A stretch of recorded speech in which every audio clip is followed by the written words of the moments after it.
పూర్తి వివరాల కోసమై స్క్రీన్ మీద కనిపిస్తున్న మొబైల్ నెంబర్కి కాల్ చేయండి. షరతులు వర్తిస్తాయి. సో మీరు చూస్తున్న ఈ machine semi automatic hydraulic full sheet joint sheet buffet plate making machine. Only single lever ఉంటుంది. సింగిల్ ఆపరేటర్తో 2 రకాల ఫుల్ షీట్ జాయింట్ షీట్ పెట్టి 2 రకాల ప్లేట్లు తయారు చేసుకోవచ్చు. ఈ మిషన్లో 12 ఇంచుల బఫే ప్లేట్ కానీ 14 ఇంచుల బఫే ప్లేట్ ఎక్స్ట్రా డైలు కొనుక్కొని మార్చుకొని 2 రకాల ప్లేట్లు తయారు చేసుకోవచ్చని మీకు అందరికీ తెలియజేస్తున్నాను. ఈ మిషన్కి వచ్చే 2 HP మోటార్ను ఇంటి కరెంటు కాకుండా దీనికి సపరేట్గా కమర్షియల్ కేటగిరీ 2 మీటర్ ఫిట్ చేసుకోవాల్సిందిగా మీకు అందరికీ తెలియజేస్తున్నాను. ఈ ఫుల్ షీట్ను మిషన్లో ఈ విధంగా పెట్టి గేర్ని ముందుకు ప్రెస్ చేస్తే డై కిందికి వస్తుంది. సో 1 2 3 4 సెకండ్లు ఆగిన తర్వాత లివర్ని ఎన్నికట్టి డై పైకి వెళ్తుంది. ఈ విధంగా ఫుల్ షీట్ పెడితే జాయింట్ షీట్ పెడితే 2 రకాల ప్లేట్లు ఈ విధంగా తయారవుతాయి.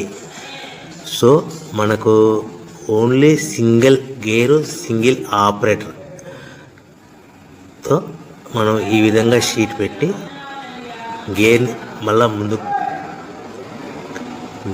ప్రెస్ చేస్తే డై కిందికి వస్తుంది. 1 2 3 4 సెకండ్లు ఆగిన తర్వాత అదే లివర్ని వెనక్కి అంటే డై పైకి వెళ్తుంది. ఈ విధంగా ఫుల్ షీట్ పెట్టడం వల్ల 2 రకాల ప్లేట్లు తయారవుతాయి. సో ఈ మిషన్లో మనము గంటకి చేసే ఆపరేటర్ మీద ఆధారపడి ఉంటుంది. గంటకి 500 ప్లేట్ల నుంచి 1000 ప్లేట్ల వరకు తయారు చేసుకోవచ్చు. ఈ మిషన్లో ఫుల్ షీట్ జాయింట్ షీట్ పెడితే 2 రకాల బఫే ప్లేట్లు తయారు చేసుకోవచ్చు. మనం ఎలాంటి 12 ఇంచుల బఫే ప్లేట్లు కానీ లేదు అంటే 14 ఇంచుల బఫే ప్లేట్లు ఎక్స్ట్రా డై కొనుక్కొని మనం 2 రకాల ప్లేట్లు తయారు చేసుకోవచ్చు. 12 ఇంచుల బఫే ప్లేట్లు లేదు అంటే 14 ఇంచుల బఫే ప్లేట్లు ఎక్స్ట్రా డై కొనుక్కొని మనం ప్లేట్లు తయారు చేసుకోవచ్చు. కానీ ఈ మిషన్లో ఎలాంటి టిఫిన్ ప్లేట్లని స్నాక్స్ ప్లేట్స్ అని డోనా కప్పులని టీ కప్పులని తయారు చేసుకోలేము. కేవలము బఫే ప్లేట్లు తయారు చేసుకోవచ్చని మీకు అందరికీ సలహా ఇస్తున్నాను.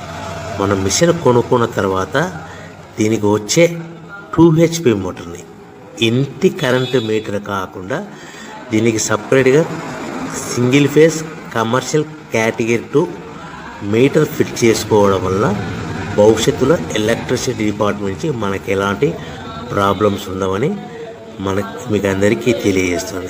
ఈ మిషన్ కేవలము పెద్దవాళ్ళు మాత్రమే ఆపరేటింగ్ చేయవలసిందిగా మీకు అందరికీ తెలియజేస్తున్నాను. పిల్లలతో ఆపరేటింగ్ చేయించవద్దని మీకు అందరికీ సలహా ఇస్తున్నాను. సో మనము ఈ మిషన్లో మనకు రా మెటీరియల్ ఫుల్ షీట్ అంటే జాయింట్ షీట్ 2 రకాల ఉండే జాయింట్ షీట్ మనకి రా మెటీరియల్ కాస్ట్ ఎంత పడుతుందంటే ఉదాహరణకి మీకు అర్థమవ్వడానికి ఫుల్ షీట్ జాయింట్ షీట్ అంటే 2 బఫే ప్లేట్లు ఉంటాయి. 2 రకాల బఫే ప్లేట్లు మనకు full sheet joint sheet cost వచ్చేసి ఎగ్జాంపుల్ ఉదాహరణకి 3 రూపీస్ పడుతుంది అనుకోండి. మనం అదే బల్క్లో హెవీ బల్క్లో ఇంటికి తెచ్చుకుంటే మనకు ప్రతి షీట్ మీద ట్రాన్స్పోర్ట్ వచ్చేసి 10 పైసల నుంచి 15 పైసలు మనకు ఖర్చు వస్తుంది. సో ఇంటికి తెచ్చుకున్న రా మెటీరియల్ షీట్ని మనం ఈ విధంగా ప్లేట్ తయారు చేయడానికి కేవలము 5 పైసల నుంచి 10 పైసలు పవర్ బిల్ పడుతుంది. అంటే 3 రూపాయల షీటు ప్లస్ ట్రాన్స్పోర్ట్ 15 పైసలు 10 పైసలు పవర్ బిల్ అంటే 3 రూపాయల 25 పైసలు ప్లేట్ 2 రకాల ప్లేట్లు తయారైపోతాయి. సో మనం దాని మీద మార్జిన్ ఒక్కొక్క ప్లేట్ మీద 10 పైసల నుంచి 25 పైసలు మార్జిన్ పెట్టుకొని అమ్ముకోవాల్సిందిగా మీకు అందరికీ తెలియజేస్తున్నాను. సో ప్రతి ప్లేట్ మీద ఖర్చులన్నీ పోను 10 పైసల నుంచి 25 పైసలు ఒక్కొక్క ప్లేట్ మీద మనకు 10 పైసల నుంచి 25 పైసలు లాభాలు ఉంటాయని మీకు అందరికీ తెలియజేస్తున్నాను.